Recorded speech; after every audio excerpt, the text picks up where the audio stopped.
Desert Island Discs. Welcome to this edition of Desert Island Discs. As always, sharing with you life's incredible stories from folks that have distinguished themselves. Tonight on the program, I have a gentleman that has done it all, and we'll find out what all means in this particular case. But yes, he's no stranger to you, if especially you have been the kind that follows the happenings in the world of news in Uganda and current affairs. There's a chance, Mpagi. You are the manager for corporate affairs and communications at an incredible company called Mpagi, which you be telling us exactly what it is and where it does and where it does it from.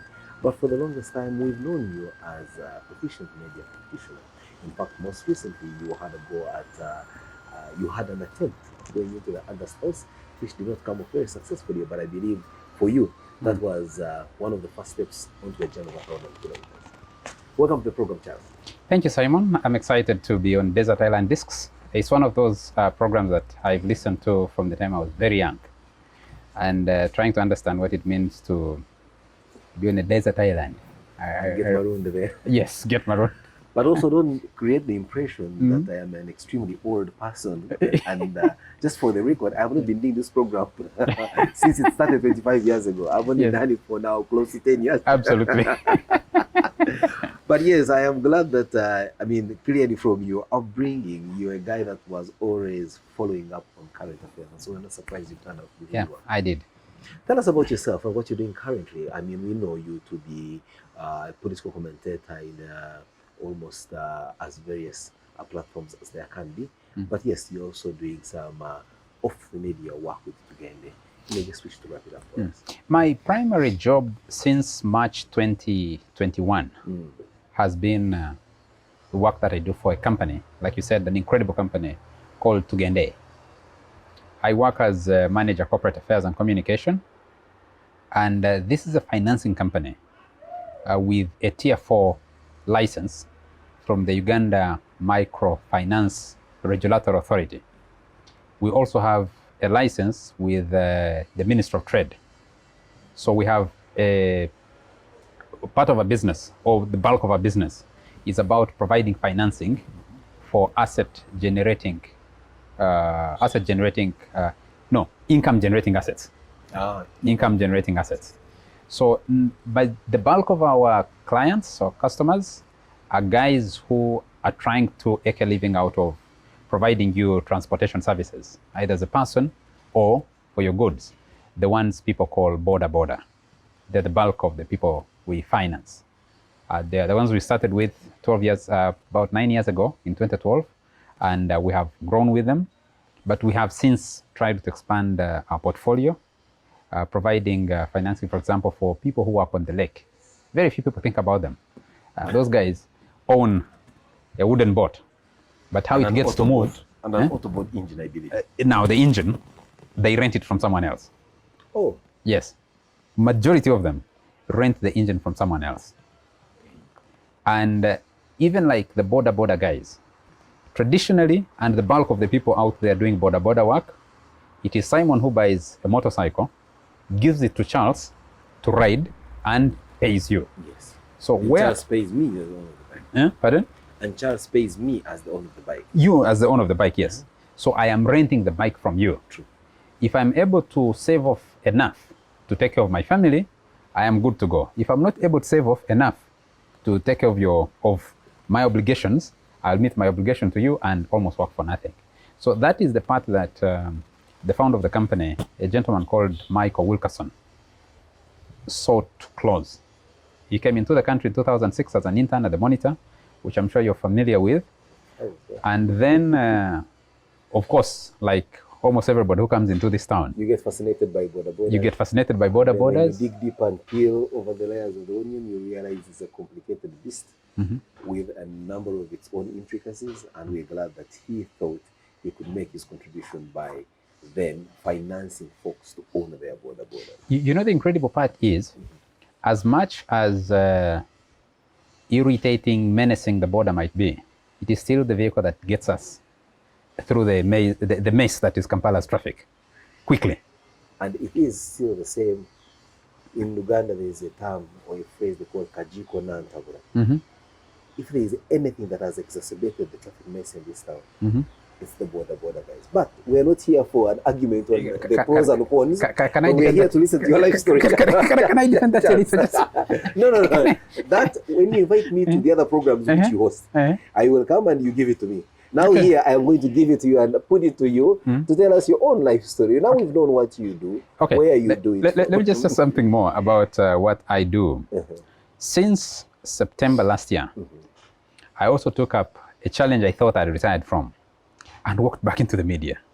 Because I think I've tried before to get out of the media and I haven't been successful. Why so? I think just like you. It's not my story to tell, it's yours. Why is the newsroom so magnetic to the extent that those who run away only find themselves actually running into it again?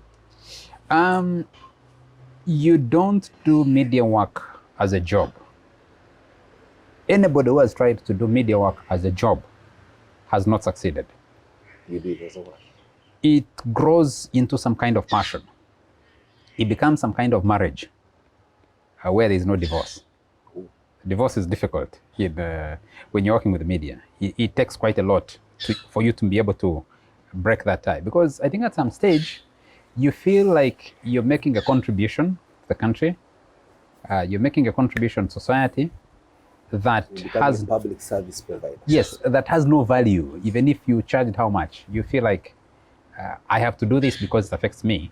What the stories I'm telling, the interviews I'm doing, I am actually seeking for the people I interview to answer the questions that I personally, as an individual, would have wanted answered, even if they were being asked by someone else.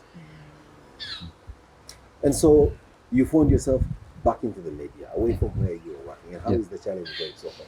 It is an incredible challenge. The comeback was was exciting.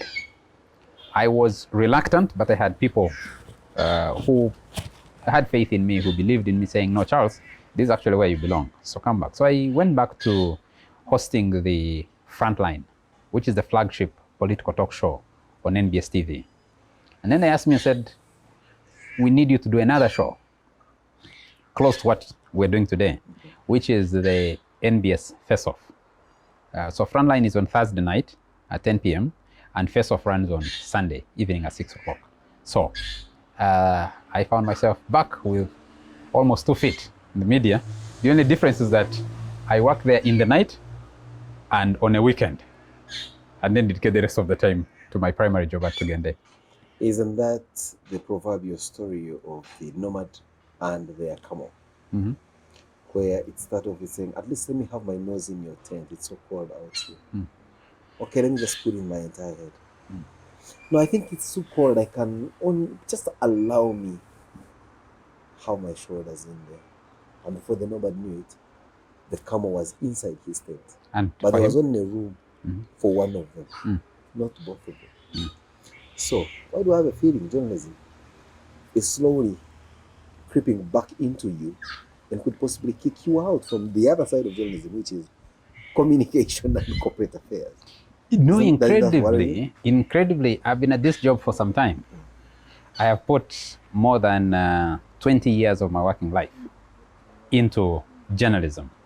So I know when, and even before I arrived where I am at the moment, I used to hold 1, 2, 3 things that I was doing. So if you might remember, there's a time I spent 22 months working with SEDU, the Citizens Coalition for Electoral Democracy in Uganda, and Foundation for Human Rights Initiative. I kept a leg in the media, hosting the KFM Hot Seat and NTV's Fourth Estate. Then I walked back with all my feet, just like you said, the proverbial camel story. Walked back with all my feet, went to lead the bureau for the East African, but kept working on the Fourth Estate. So I think it's a need to strike the balance, but number two, to also appreciate that you have only 24 hours in a day. You need to make, like everyone else, you need to make the best of that time. Wow. I told my CEO when I was going back to media to host the Frontline, I said, you know, what am I going to do with, why should I sleep away all the 7 nights in a week when I can just when I can spare one and make quite an extra buck? Make an extra buck, also make my contribution. To the governance of the country. Yeah. Sometimes some of the things you do out of passion, and especially for you hosting a highly octane political talk show, could also portend an existential risk turning into reality. As you know, there may be all this freedom of speech and expression, but there are certain parameters that guide within which that field can be enjoyed. Don't you worry that that could come to bite and it doesn't spare you, even though you may claim that you have a little bit of your toe, not even the entire foot, in journalism, and also affects your current full-time job? You know, unless you give in to fear, fear won't affect you. Because I think most of people in the media who end up in a lot of trouble, if you become paranoid, if you allow yourself to be scared because someone is out to get you. No, someone called you and said, by the way, Charles, we're watching your show and we think ABCD, but are you sure everybody will appreciate what you're doing? Then you are likely to lend yourself to that fear. And the moment you allow it, just an inch, it will creep and take over. Okay, let's now speak in reality, not in parables. Christ. I'm sure you've had those talk shows where you've made a comment about someone or a situation, and after the show you have received a call or possibly a text message that's not necessarily very flattering. Do you want to say that doesn't scare you sometimes? No, it doesn't. Especially if it's coming from people that you know. No, it doesn't. Some power. Strangely, it doesn't. It hasn't. I don't know. There's a time we did a show on the KFM Hot Seat, the Friday panel. And all of us who were on the show, when we reached home, we called each other. Unconsciously, or subconsciously maybe, called each other to check had we reached home safe because of the nature of the discussion we had had.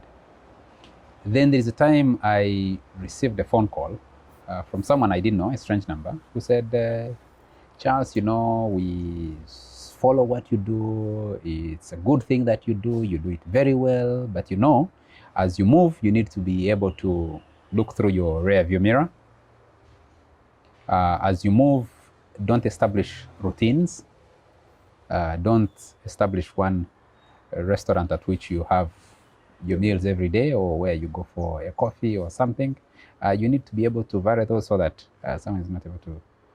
I mean, there might be people who don't feel excited by what you do and feel disappointed. So I might come after you. And I said, okay, thank you very much. And I moved on with my life the way I had lived it before and nothing happened. So do you keep routines? I think I do, pretty much. You don't always walk with a reflex to look behind you who's following? And interestingly, I haven't. You don't feel a sense of insecurity? Because, Simon, whatever I do, I have never set out to do anything to get at somebody, an individual. And I try as much as I can to make sure that what I'm doing is being done as professionally as I can. Give everybody an opportunity. And therefore, I have not had personal fears. Have I bumped into people who say, you're the most biased talk show host we have met? I have met. I have also met thousands of people, tens of thousands of people who have told me, Charles, we like what you do. You're professional at it. You're respectful to the people you're interviewing. And so it's that balance. And I'm thinking, I'm thinking that I think the people who think I do or have dedicated myself to doing a good job outweigh the others who think either I'm not very professional or I don't do a good job or they get pissed by what I do. And fortunately also, I don't think I have radicals in that space. Oh, okay. Yes. You don't have to be, radicalism doesn't have to have the numbers. One radical is enough to change your life forever. Absolutely. Much to your period.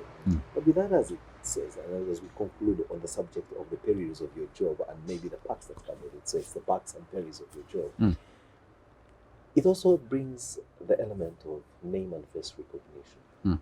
And that can work for or against you. How has it fared for you? Does it open doors where doors would otherwise be shut right in front of you? Or do the doors get shut simply because you're Charles And if it were any other guy, ordinary like myself, the doors would be open. I have learned only recently that actually doors get shut. Because of who you are. Yes, I never knew. They should be open. I never knew that doors get shut. But I think overall it opens more doors than it shuts. I think overall you live in a kind of a virtual prison because your face is out there.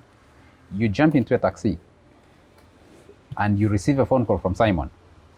And someone turns and says, Charles, Mwanguhya, you haven't even looked at their face. And I know you. We've been wearing face masks. It doesn't help anything because someone looks at your forehead and knows that this is Charles and they've seen you on TV. In your case, they wouldn't mistake your ears for anything. No, they wouldn't. The bald head. Yes, but you know, what is incredible is just recently, I was stopped by a traffic officer. I almost guessed. And he stopped me, so he found I had a traffic infraction with my car. My license had expired. So he just came to me and said, I'm giving you a ticket. I looked at him and said, Chief, why is it the first thing you look out in the Traffic and Road Safety Act is giving a ticket? Which he didn't take very kindly. He walks across to get the machine to print for me a ticket. And his colleague on the other side of the road tells him, just leave that one. Let him go. So he comes back and says, they have told me to let you go. And so that's an incredible and invaluable benefit that you get from your face being out there. And I think there are many other things that you can walk through this town for a full year and you never need to pull out your ID to gain access to a particular place because someone will say, that one, let him walk through. Wow, incredible. On this program, we play music. I know that you have never played music on any program you have done. So tonight, you have the pleasure to play your music, Charles. And it's important for us to get an understanding of your music tastes and preferences, if at all. And also get to judge whether you actually have two left feet or you're a normal guy with a left and right foot. That's a very hard one, by the way. I was thinking through and saying, what music should I play when I get onto the show? But I think I will play a song by Makoma. There's a Christian song by that Makoma group. It's in Lingala, of course. But of course, yeah. Yes. So I can't tell exactly. You can hum it. Maybe I'm terrible at that. I need to consult my notes because. Always very organized, Charles. You can have so you have written what the lyrics. No, let me play a different song. Let me play Glenn Campbell's "The Hand That Rocks the Cradle." Wow, why did you choose that particular song as your first song? It's a song that recognizes and appreciates the role parents play in a person's life. And my parents, especially my mother, have been incredible in my life. Wow. And seeing where she came from, what she went through to get me and my siblings to where we are is incredible. So primarily, and many of the songs you find I have selected will tend to slant towards that appreciation. That appreciation, because there isn't much I can do for her. Wow. That I feel. For those listening to us on the radio and with our frequency in Fokpo, Yes. I'm sure this message comes home and dry, except that it's in English and not in your local dialect. Yes. We'll be right back. It's Charles Mwanguhya sharing with us his life story on Desert Island Discs. Desert Island Discs. There ought to be a hall of fame for mama. Creation. Welcome back. It's Desert Island Discs, that show which shares with you life's stories of folks that have distinguished themselves in what they do. Matter of fact, they are in fact ordinary folks, but with extraordinary life stories. Charles here is an example of such, and your story about what you do and the transition is therein is very exciting. And in fact, I would have loved us to continue that direction. But again, in respect of the synopsis of this show, let's take it to the beginning. Okay. We now know what you do and we know you. We don't know you. So who are you? Where were you born? When were you born? To whom were you born? Tell us. Let's get to know you more. I keep joking that I am a village guy who's found himself living in the city for the last 20 plus years. Let's be very specific here, Charles. Cities have come all over the place. No longer that time when there was Kampala. only one city. Kampala The last I checked, even your own hometown is a city now. is Yes, now a tourism city. Yes. Very good. So they found me in my village and brought a city there. But I you had moved. fled. I fled that one, came into what I thought was a city, and I found it a village also. But I am born and raised in Kabarole district, particularly in Fort Portal city now. So Fort Portal is the city, that clean metropolis in there. Yes. But the geographical, political area is Kabarole district. Kabarole district. Kabarole district. Yes. Kabarole district. But now it has been was once adulterated like quite others. big. Was once quite big, stretched from Chegegwa all the way to Bunyangavu, all the way down to Kitagwenda. And are those now districts, the ones you've just No, mentioned? Kitagwenda is a district, Kamwenge is a district, Bunyangavu is a district, Kabarole is a district, Kienjojo is a district, Chegegwa is a district, and we have a city called Fort Portal Tourism City. Wow. So which district now do you come from? Kabarole district. Oh, you remained? Yes. It never, Kabarole district, which is almost at the center, because Fort Portal Tourism City is like the yoke, and Kabarole district surrounds it. Okay. So you can't get into Fort Portal City without going through my district. It doesn't matter where you're coming from. So that's where I'm born, to an amazing couple.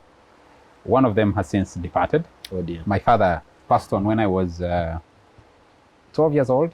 I was walking into Your teens. senior 2, I think. Yes, I was walking into senior 2. He died in January before I started my senior 2. My mother, therefore, took responsibility to raise us. And now we are adults, me and my siblings. So of your siblings, these adults now, are you the first one, the middle one, the last one? I am somewhere in between. To my mother, I'm the second born. To my father, he had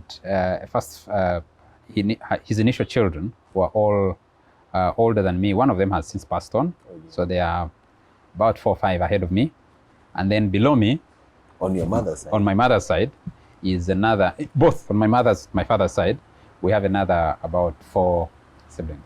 Your father did not have other children younger than you, but from his other... No, all the children that are not from the 2 people he spent most of his time with and had more children with, one is my age, another is older than me.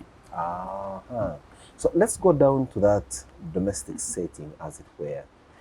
Your mother, your siblings, and your father. Take us back to the best of your recollection, to your childhood. When being a middle child, somewhere in the middle, it also meant you had quite a bit of cover from the older ones, and perhaps not so much responsibility for the younger ones, because again, you had your older ones taking full responsibility of you and the rest down the line. Or am I wrong? Interestingly, not really so. You'll find that I've tended to act like the older child in the family. I'm not surprised. Yeah, I've tended to act and was brought up like that because... Why? Is that something about your natural disposition? I want to think so. So I've been looked at as like the bigger child in the family throughout almost my life. Yeah. So I am born in a place called Kitavonwa, currently in Chiko Town Council in Kabarole district. That used to be under Rutete sub-county, where I grew up. Part of my life, I lived it at my mother's house. My mother had property in town where I grew up. I lived most of my, actually all my secondary school life, and even now that's the home we go to most of the time. Because since our father died, that home kind of, and he died when we were still pretty young. As we pursued academics and now work. Some things went behind there. And, yes. You lost the grip of that. Yes, that rebuilding has not been as easy as it ought to have been. And now we're trying to do our own things. And build your own families as Yes. Charles. So I started from there. So was your name, Mwanguhya Mpagi, any of that belonging to your father? Mpagi is my father's name. Mwanguhya is my name. And I am told that processes leading up to my birth were quite swift. That things moved very fast. In terms of labor, or your mother gestated you for maybe 2-3 months? Eh? So those of us who go full term, 9 months. I was full time 9 months, but I think towards delivery, things moved pretty fast than she had expected. Mwanguhya. So my father gave me the name Mwanguhya. Mwanguhya is to Kwangusha in Rutoro is to do things fast. Whether I leave that, I was going to ask that. whether I leave that, I don't know. You're not a very fast-paced guy. You're thoughtful and deliberate. You are not like me who shoots then aims later. No, I used to speak very fast, very, very fast. Previously, I don't run. So these are the things about. I don't know. Your name is Yes, in many respects at variance. at variance with your characteristics. Yeah. What schools did you go to, Charles? I went to schools in my village. My very first school is still there, Metuli Primary School. Is it a church-aided school now, government-aided, private school? It's within the compound of the Catholic Church in that area. I was there until I think around the time the NRM was taking over, 1985. I was pretty small. You're considering that you guys were taken over much earlier than the rest of the country. Yes, 1 year, almost a year earlier. And then at that time we were promoted automatically. So I moved from P2 into P3 without going through the term break that we normally have and the end of year term. Then I went to a school called Kasisi Primary School, where I stayed until my primary 7. Both of these schools about a distance of maybe 3 kilometers from my home. So one in the other direction, the other in this direction. And that's where I did my primary 7. And then I went to a day school called Mpanga Senior Secondary School, where I spent the next 6 years. 6 years? Yes, I did my O-level there, went back for A-level. And then... commuting to town? Yes. So initially, when I went to secondary school, I'll tell you something interesting. I almost went into a seminary. That would be so much in agreement with your character. You're a very humble guy. I almost went to seminary. Right now, you would be what? I think if that trajectory was before considering your career path of growth and development in the things you're doing now, I'll be about to become a cardinal. You would be a monsignor or a bishop. So I went and did the interviews. I was raised Anglican. So I went to do an interview, and I remember, I think I must have concluded the rosary. I didn't know how to recite the rosary. I tried, and I think I veered off somewhere, and then also our Lord's Prayer. Anglicans end it differently from the Catholics. So for that reason, I lost by a slight margin, very, very slight margin. And by the time they called me back after a year, I don't think my mother had the resources, or I was ready to take her through the stress of finding the resources she had tried to put together to take me to the seminary. When you look back, it wasn't very expensive, but it was expensive for her. So I missed my chance to go to the seminary by that. With the benefit of hindsight, would you still call it a chance, or you could say it was good riddance? I'm not sure. It would still have been service. I have incredible admiration for the people who do church work, especially as Reverend Fathers. So I don't think I would have minded. I think it's a chance maybe that I lost.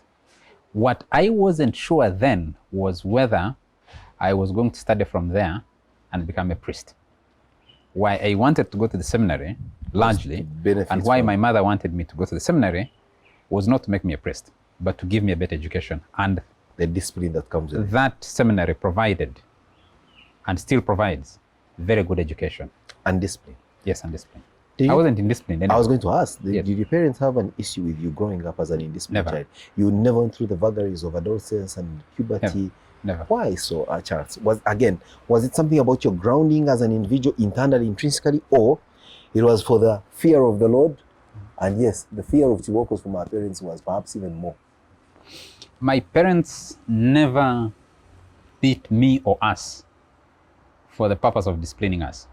I think it's born in my character. They beat That you for even what? when no, not to say like you need to be in this straight line. Yes, we had infractions and we were punished for those infractions, but not really to say that you have a very disciplinarian parent. They disciplined us more through love than through the cane. Wow. But by the time I arrived in secondary school, even when I didn't go to seminary, I was studying in a day school, which in those days was quite notorious. And I was almost alone because at my mother's house, there was only a caretaker and her children, 2 of them. And so she wouldn't put restrictions on me. But I found myself putting lots of restrictions on myself. Walk to school. Once I'm done with school, if I haven't gone to the library, I'd walk back home. I never found myself getting lost in the city, in that town, over doing other things. Even on weekends when it was relatively hyper and with the rule of things that would otherwise excite a young man. No. Charles, I again? watched a few movies. I did go to watch a few movies. I had friends who wanted to be banda. You know? Yeah, I went to a few, but not much. I'd always be conscious. So even at a weekend, if I walked out of home, if I wasn't going to school for a discussion, I would go to the library.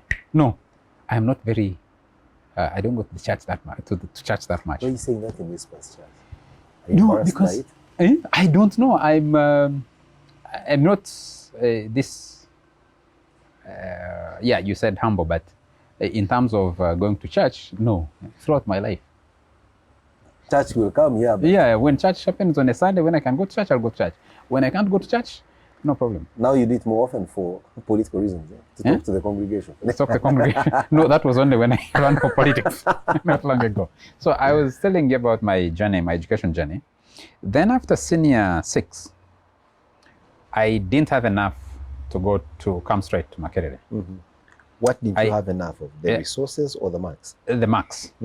I ended up going to a teacher training college, National Teachers College, Kakoba, where I did where I did a 2-year diploma in secondary education, doing what I called English double main, which is basically English and literature, or literature and English. I think that's the right way to put it. And then I worked from there.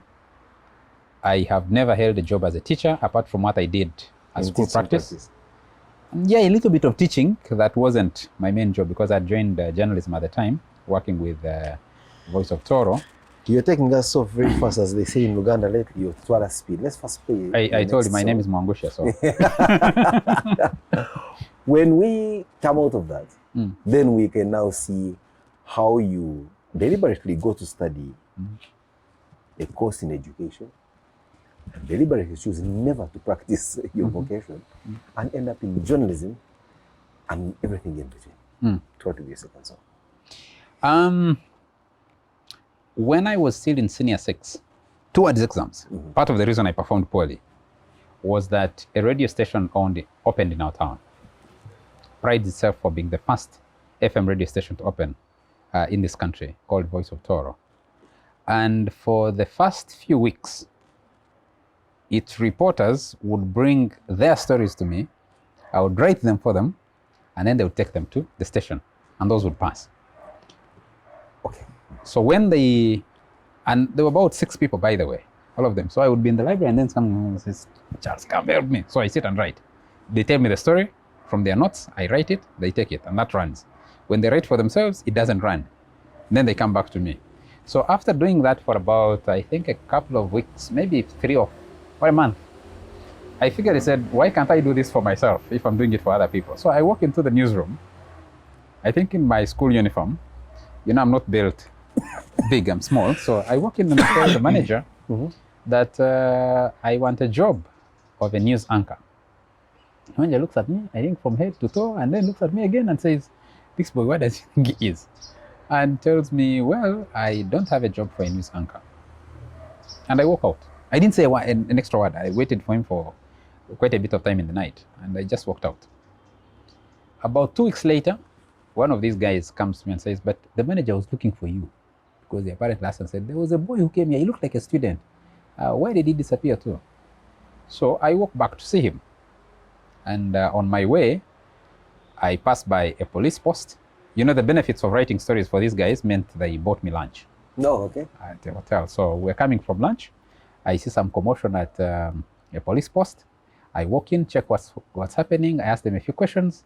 They tell me, I ask for the names. They had arrested some 2 suspected robbers. Give me the names, where they came from.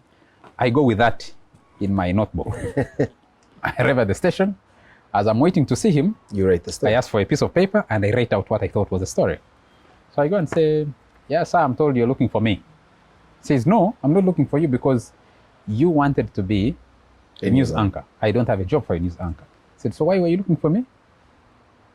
We look at each other. He has no answer. I don't have an answer. I mean, I'm looking at him. So I say, anyway, when I was coming, I found this happening. And maybe it's a story. You can have a look at it. If you think it's a story, run it. He said, bye, and walked away. And that marked my entry into journalism. That story ran. Yes, it did. And did it have your contact? Before you didn't have a contact. No, well, you walk by the station every day and you can walk in. People are excited. It was a tourist attraction of some sort. So when it ran, I went back and did the second story and the third story.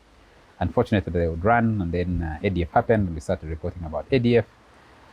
And that meant by the time I did my second school practice, I had a leg in the newsroom. When someone tried to give me a job in a private school to administer, I had been attached to the newsroom deeper, and I never looked back. You know, all this came from the point where we wanted to know your second song. My second song? Yes. I told about the incredible story of my mother. I mean, the incredible person that she's been to us and to me in particular. So I will play for her a song for Mama by Boyz II Men. Wow. No prizes for guessing why you've chosen that song. I'm sure anyone listening in with the kind of respect for their mother as you do would certainly choose this song. We'll be right back. Desert Island Discs. Mama, you know I love you.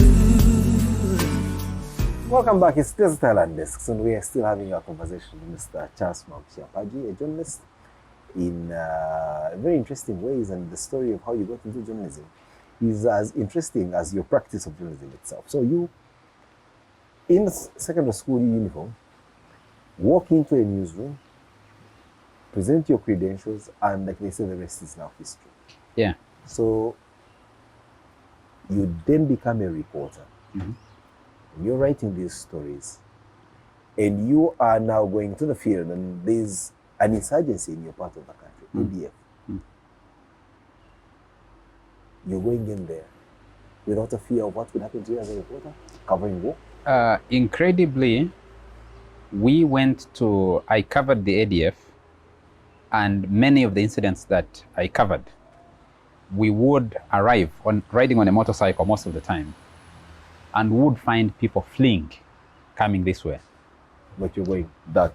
We are going in the opposite direction, and they thought we were crazy, because I was very small, thought we were crazy going in there, but we would go and reach where the center of the confrontation was, find the bodies of ADF rebels killed, if any UPDF, we'd find them there. And that's what pretty much defined my career as a journalist. And there's a time we found UPDF were camped somewhere at a point, and they hadn't even deployed where the actual fighting had been. The reinforcements, because of course the first ones had battled with the rebels and moved on. So I would move ahead and get there. Just ask Afande, do you think it's safe? He says yes. I think it's. He's here. He's here. He hasn't moved, and he's telling you it's safe. Yeah, and we did. And I did with someone I would call my mentor, especially in journalism, a gentleman called Samuel Guma, who hired me to work at. Was that the news editor? Yes, he was the news editor. Yes, and we did. So for working for the Voice of Toro, then got a few interviews with the likes of Voice of America, with Shaka Sali, because they want to know what's going on the ground. And since we're journalists on the ground, meet journalists for the BBC like Anna Bozello, I remember quite well, the big journalists from Kampala for the New Vision, for the Daily Monitor that we're hanging around with. And the excitement keeps growing. And I end up where I've ended up. You had more of the third team, and maybe some of our older viewers will associate. You had Patrick Kamara, now who you work very closely with, and then you had Frank Nyakeiru, who I think is now playing on the other side of journalism, and then it was you and then Sanguma. That seemed to be like a gang of four, so to speak. That relationship and the way you were able to push your career forward. But also, one would say, and I would want to put it to you, was it because of the exciting happenings at the time, ADF rebellion and all that, that attracted you more into this vocation for which you had no training formally, as opposed to following the money and your course of a teacher?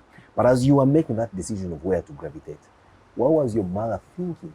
She had spent money educating you, and here you were trying to make money from a vocation that you didn't have any training for. Did she mind it? My mother did a bit to give me an education, and my siblings, but pretty much trusted us sufficiently to do what we thought was right. I think they were excited. You know, when you work for a radio station in an upcountry town where it's the only radio station, it's quite exciting. And to listen to you on, for people listening to you on the radio or people watching you on TV, it's quite exciting. So she's never stood in my career path, even when I did this. Well, I used to contribute to magazines when I was in primary.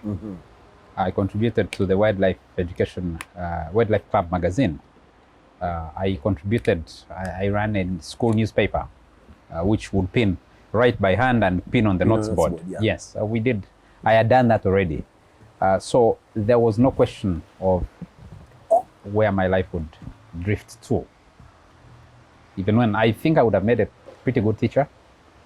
The students that I taught on school practice and that little bit of part-time I spent at a private school, I have met some of them. Some of them are successful and they call me master, and I don't think it would have been a major issue. Yeah, but she never had issues with it, including the time when I took over from Patrick Kamara as news editor for Voice of Toro, and I would go back home at midnight and I would leave home at 6 in the morning. The only thing she did for me is that she would put the food there. I would never eat it most of the time. No, but she made sure she put a flask of tea that she knew I would drink even in the darkness in the night. Wow. Mother's love always unchanging.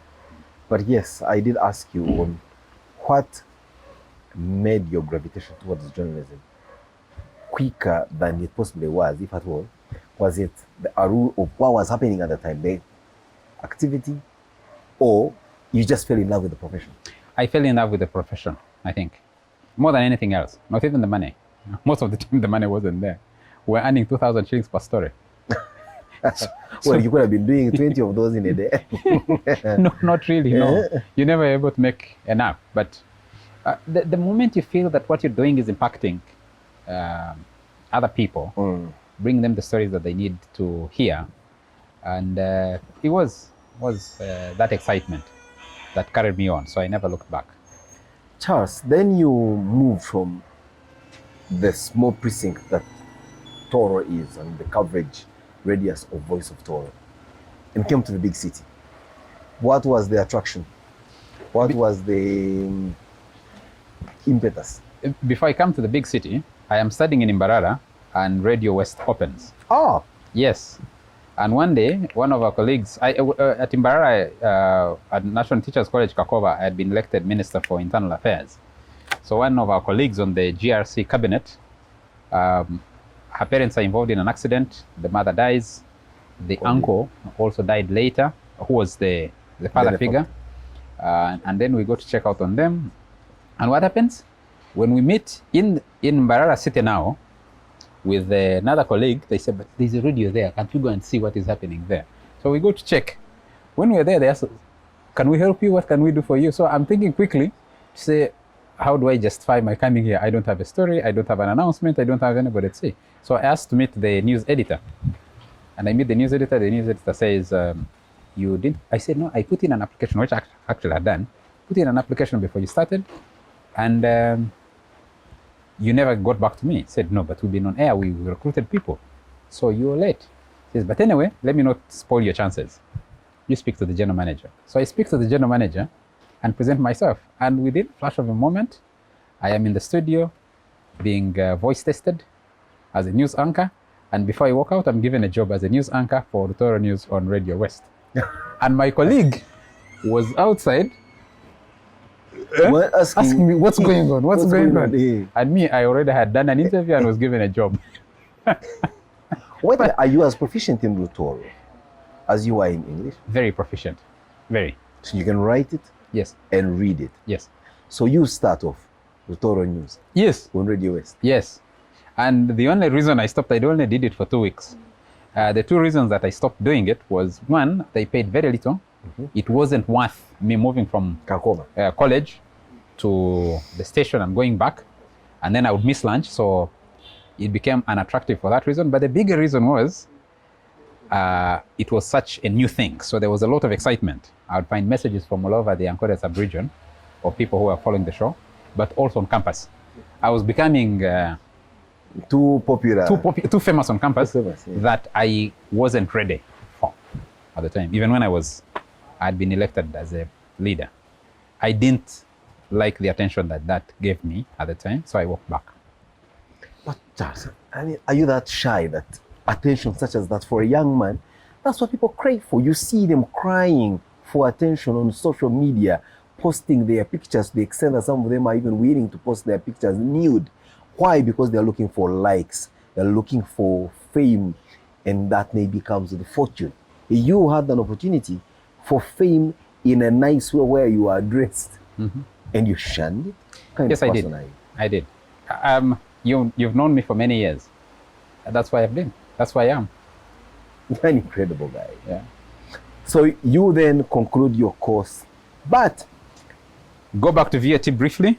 I find Kamara has moved on, take over from him, and then shortly after, I need to go back to school. I need to come to Makerere and study.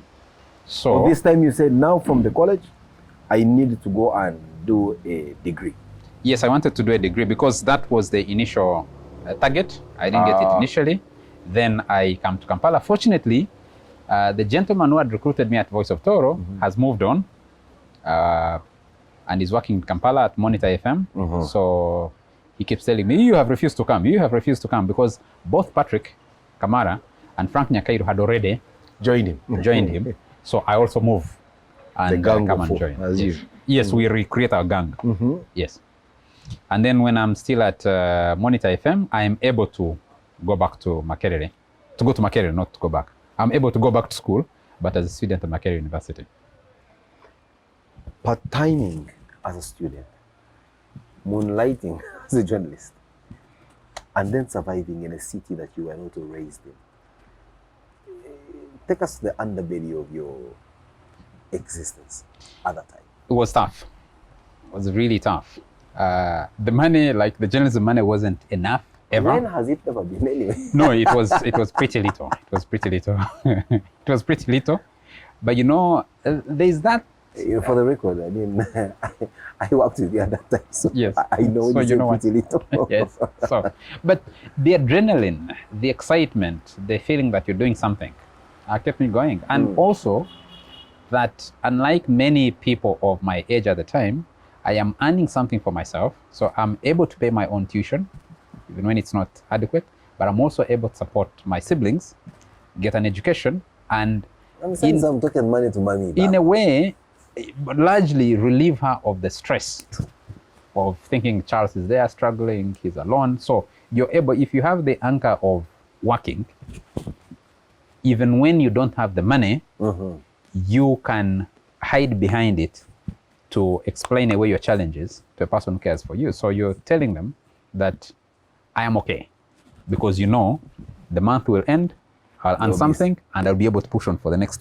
In as much as what you would earn in the month is going to sort out the debts you acquired. It wasn't enough. It was never enough. You needed to work like 3 months or 4 months to be able to raise enough for your tuition.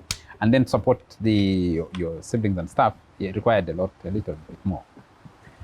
But well, Charles, it also that brings us to coming into mainstream journalism, as I would want to call it. Then you gravitate into writing for the Daily Monitor. Again, was it the pursuit of a little more money to survive, or was it again to say, look, if I'm able to speak and run my trade in electronic media, as we call it then, I may as well try with press? Yeah, I think precisely that. To say I am sitting here in a newsroom which was mothered by a newspaper, can't I make a contribution there? So what makes my transition, I think the mark of that transition is I'm sitting with all these guys who are covering for the newspaper, especially the commissions of inquiry, the 17th Commission, the other one was Professor, why is the name running away? Very prominent lawyer.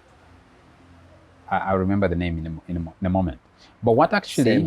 Sempebwa, Professor Sempebwa, a commission, and you're thinking, I can make a contribution there. But the very first story I did was a story of landslides in Bundibugyo. So I picked the story for the print, and I say, I can write this for the radio. So I can write this story for the print. So I write the story and send it over to Namwongo. And guess what? The next day, it is a lead story in the newspaper. Lead story? Yes. And so your first attempt got you on the covers? Yes, it That did. must have been extremely exciting for you, seeing your Very brand. exciting. Very exciting. When you Now, get excited, what do you do, Charles? Huh? When you get excited, how do I know? How do people get to know? You wouldn't know. Again. I don't express excitement that much. But I was And you really... don't celebrate No. excitement with a bottle of beer. At least I No. know that of all my friends that I know, Charles is not one of those who I can budget for an alcoholic drink. No. I drink tea when you make that. Yeah, but Charles. Yeah. I can drink an occasional glass of wine. I have told people that I can count the glasses of wine I drink in a year because they can't be more than 4 in a year. Well, we still can count our millions of beer bottles, but do we say? So, Your first when... story Yes, is a headline story. yes, And that then just gave you the wind beneath your wings. yes, yes. And Then I it's- need another story from the same paper Commission of Inquiry into the Constitutional Review process that ran, I think it ran with, my name was written wrongly, was misspelled. I don't know if it was by me or by the editor. I have never tried to find out. Which one was misplaced? The one that Mpagi being read as a Mwanguhya. PG? No, Mwanguhya was misspelled. I don't know if it was me or it was my editor. Even when I who close did- my eyes, I actually cannot see the actual spelling of Mwanguhya. Yes. It has a few idle H, Y. No, it has a letters. S that is not written, Mwanguhya. And then people miss the Y and write an A. So SHA sometimes, where I remember to put in the, no, HYA.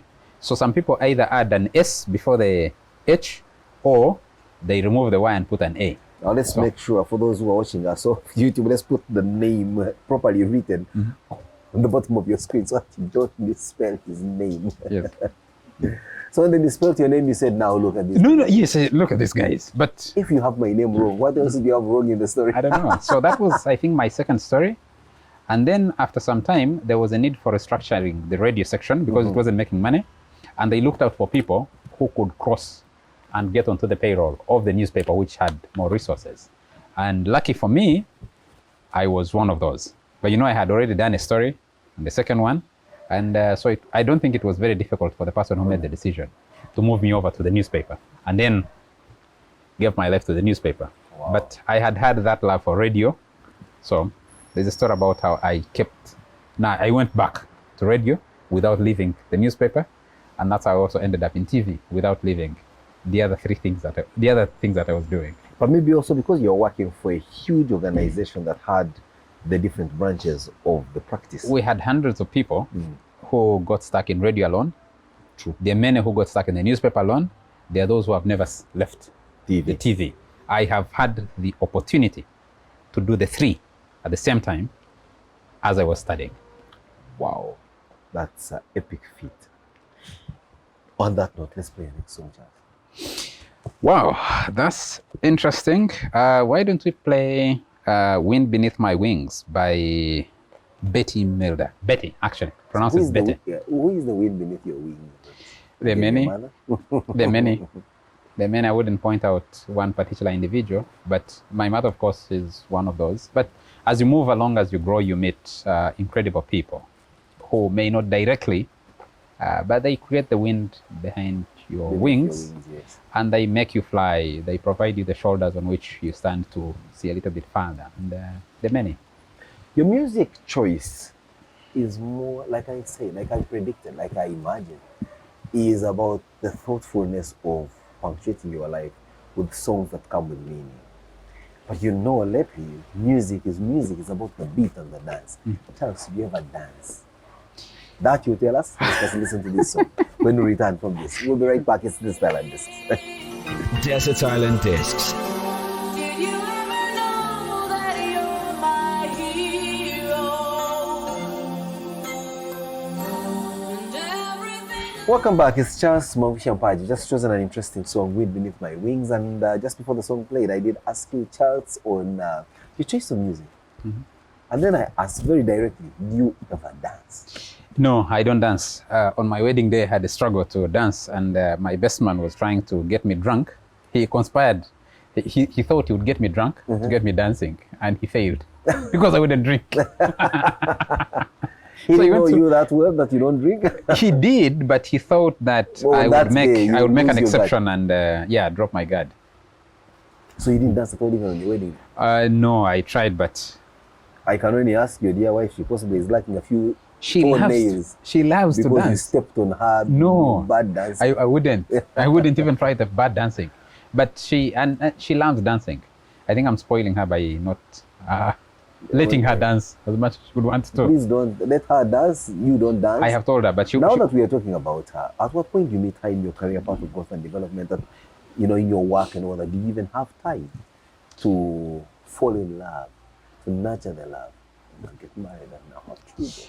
I have a non-conventional view about love and the way majority of the people look at it. But I met an incredible person, beautiful person, and when I was at Makerere, one of those, and out in your of class? Yes, in my class, and we became friends, and Like they the say, the rest rest is is history. history. Yes. But considering how high octane your job is, or what, you could have just been seated in for a date and the bomb goes off somewhere and you get the call to And I would run away. You could be planning to take her out for, a weekend and something breaks and you're unable to do that. How are you able to, again, like I said, nurture the love and for her to take you for what you are? Well, I've made a lot of incredible friends in life, and they've taken me for who and what I am without asking too many questions. I think this one also grew naturally. Did I set out and said, by this age, I want to be married, and I want to be married to a person who is like this, and did I go out looking for that? Never. My things kind of flow into one another more naturally without me setting deliberate targets for them. Have you been blessed by any children, Charles? Pardon? Yes. We have two wonderful children. And still A boy and a girl. Yes, a boy and a girl. And they're pretty young. None of them is 6 years yet, as we speak. So it's a pretty young family. But also, now that possibly you are away from the mainstream journalism as we used to know, you possibly now have much more time to attend to their nuances. To Absolutely. to them and things like that. Could that have also been one of the motivations for you to leave mainstream journalism, so that you're able to create time to bond with your family and nurture it? Or again, these come as another question? That I find myself drawn back to journalism. I was thinking that after making a contribution to journalism, I would need to walk away and try to, because I believe that in me is a lot of potential to do so many other things. You know, the flip side to journalism is that whereas you might be doing all these things, many people look at you from a different lens. The time we're being called paparazzi.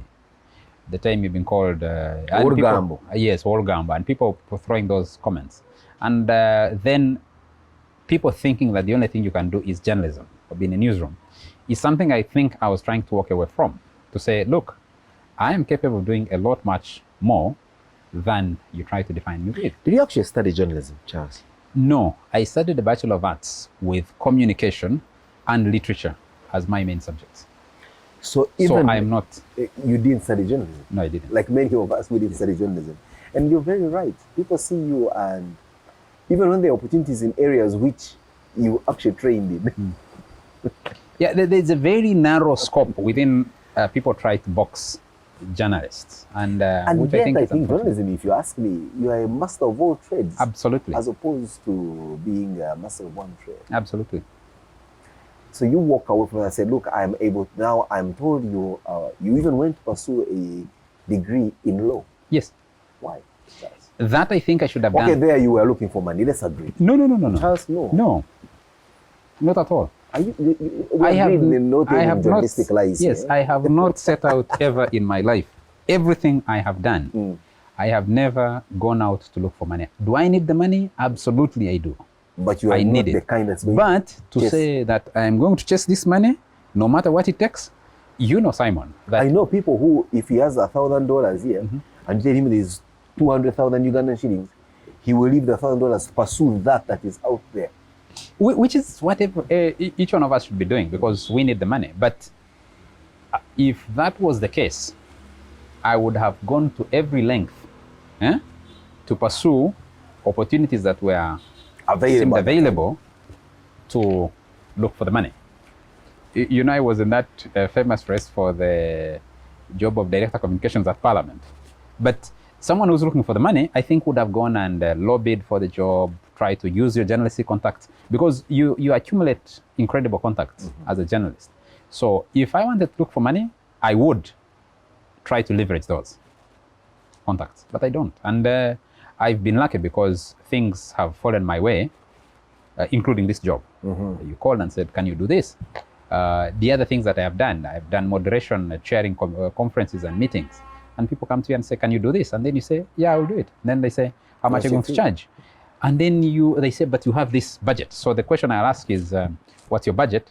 If it fits in your budget, then, and I think, is it worth doing? Yes, it's worth doing. Then I'll do it, no matter how much you're paying for it. So Wow. money can't be a driver of things that we do. Your law degree, what was the driver then? I loved the law profession. I wanted to be a lawyer, and I felt if there's a natural place I needed to be, law would be the natural place I would do. So if you ask me the time I was really, really excited, it's not when I got a job, it's not when I did something, it is when I passed my pre-entry exam at law school. Wow. That I was excited about, and that I walked in and I performed pretty well in that cohort, in the pre-entry, really excited me. Now, almost more than 4 years down the road, you have also gone to pursue a career in politics. You were one of those on the ballot paper for the last election to be an area member of parliament for your place. Again, not pursuit of money, No. but the pursuit of service for your people. Why? What? I have covered politicians throughout my journalism career. And that's why I thought you Yes. wouldn't be finding that area of politics attractive for you to join. And that's that's the interesting bit, because I'm thinking, you see, whatever kind of people we have in that parliament will make decisions, will make laws that impact you and I. To sit on the sidelines and commentate about it and whine about it and dismiss how whatever names we have called our members of parliament without trying to make a contribution to change that, I thought was It's cheating zero-sum. ourselves. It's a zero-sum game. So I Felt said, that politics was too serious to be left to those politicians as we knew them. absolutely. You And I needed to still get in believe there. that that it's so important for us. We don't realize that the weaknesses, I mean the challenges we face in life, where you live, how it develops, the traffic that we suffer, the price of fuel, everything has an element political to it.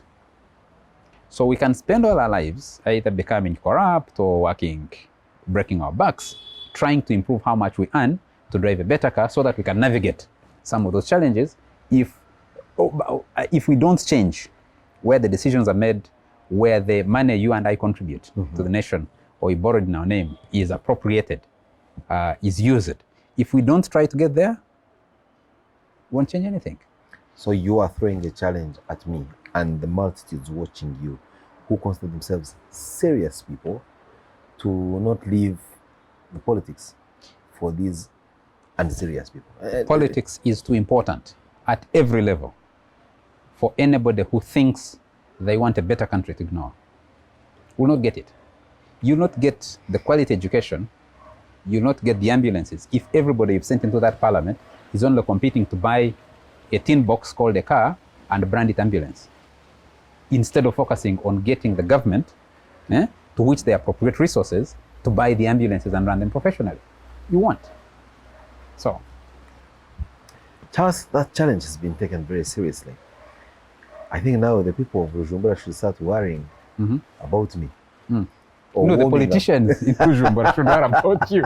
But there's something that is a bit repulsive about the kind of decision you took to join politics.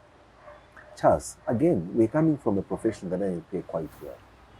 To get anywhere in the way the politics has been structured in this country, you literally have got to spend. The politics has been monetized.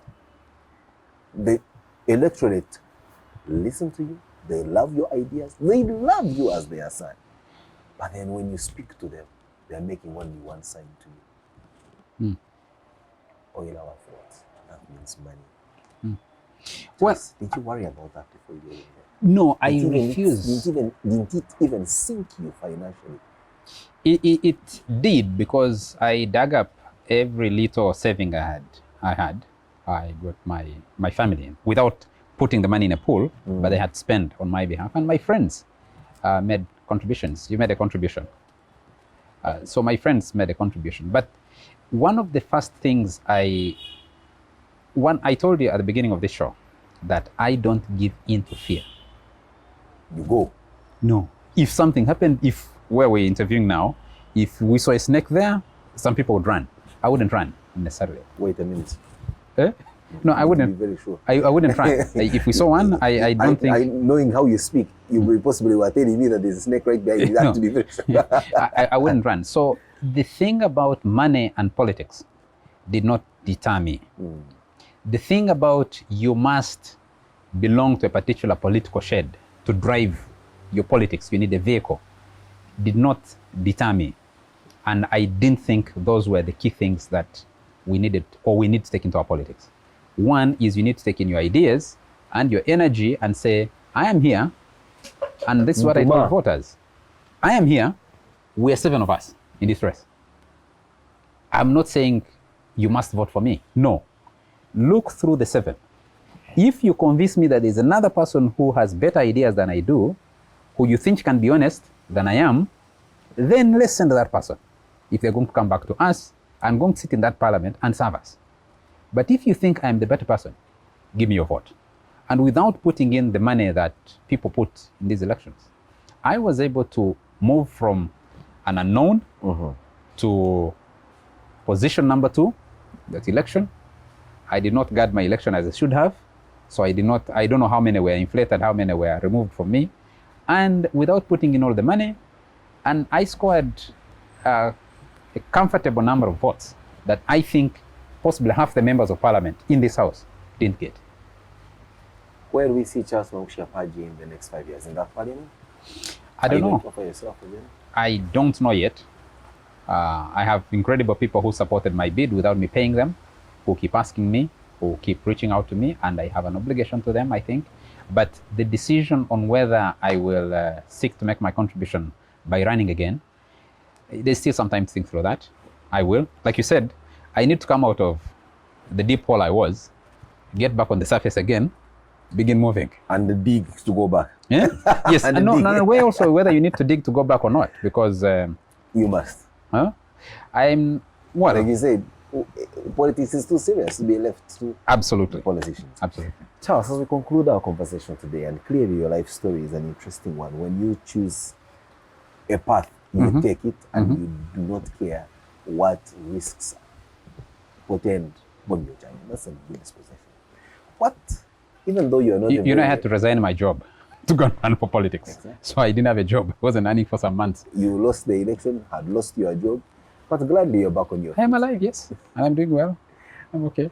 Lately, there's a phrase, say, Chikuru Namagara. Means, well, Yes. the most important thing is life. Absolutely. Charles, you're not an easily excitable person, but what excites you anyway?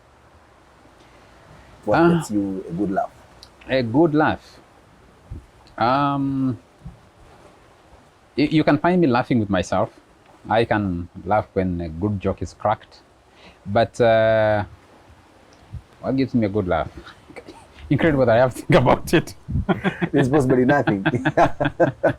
Well, at least we're glad you're now laughing. Yes. We could say this like this, making you a good laugh. Yeah, what maybe. gets you angry and gets you worked up, Charles? What's that one thing that just... Anger is unnecessary to anybody. So this is nothing that should make you angry. You never get angry? Hardly. Those few times when you do, what gets you? If something is nagging, a person can. If you see something happening and you think it's absolutely stupid, then someone shouldn't. One just. Yeah, you shouldn't be doing something stupid. You feel pissed. What's your favorite dish, Charles? Wow. Firina. Firinda is an incredible sauce, by the way. It's a beautiful sauce, but It must already have found its way on the UNESCO World Heritage Food. it should, I think. But I love to. I can eat anything. I eat anything. I would not say that I have a favorite among the things that I eat. But what people call wrongly local food. So even if you give me a dish of matoke and beans, that katogo, matoke and beans, yes, if you put in the traditional ghee in between and add in, do they call them, I thought they were called, inturan, was it? What? Eggplants, Eggplant. Eh? Is it eggplant? I'm told eggplant is the other one. That is a bit, that's biringanya. Yeah. Tunkuma, the little one. Those ones, and I think that would be an exciting meal for me. How do you watch that? You don't take any alcohol, water? I'll drink water. I'll drink tea with anything that I eat, if it was available. Tea meaning milk? Yes, tea is milk. Milk What people wrongly call African tea. Yes, For you is what? Huh? Milk milk. and tea leaves. Yes. Wow. Charles, if you were to choose a destination in this very beautiful country of ours, and I know you've traveled the breadth and length of it, where would that be and why do you choose that particular place where you can faculty with nature, tranquil and everything? Am I limited to one choice? Yes. One choice. Okay. If Desert Land Discs wants to take me to a destination, I think take me to Kidepo Valley National Park. I would have chosen Toro, but because I come from there. You are there, you are always there. I'm there, I'm always there. It's an incredible place. It's a beautiful place. But I think you'd take me to Kidepo Valley National Park. Why? It's, I am told, the most pristine of the possessions that we have in terms of wildlife protection, in terms of the variety and numbers of animals. But I also think Karamoja has beautiful rocks that you can spend your days looking at and admiring. I also think that Karamoja at some stage, especially Moroto town, will grow into an incredible, incredible city. Wow. At some stage. Charles, it's been a pleasure having you on the program and of course sharing with us your life story. We couldn't have done anything better for this Sunday evening. For you, our viewers and listeners, we know that you put in your time and love to follow these stories. And I want to believe that Charles' story is and will always be worth the while. You know, this program is on our YouTube channel. Please subscribe and even click on that bell icon to get notifications when we upload every week new and incredible stories such as Charles's. Otherwise, let's meet same time, same place next week. But before we go, Charles, you have to leave us with a song. What will be your last song? My last song will be Heal the World. Heal the World. The lead singer, I think, was Michael Jackson, but many other globally famous singers contributed to it. Heal the World. I want to ask you why. but certainly from the title of the song, we know why. Kwaheri and all the best, Charles. Thank you very much, Simon, for the opportunity for the very first time to appear on Desert Island Discs, which, like I said, I watched. I listened to when I was much younger. We'll be waiting to see you another time. We know that you will return. Desert Island Discs. Heal the world, make it a better place for you and for me and me. Desert Island Discs.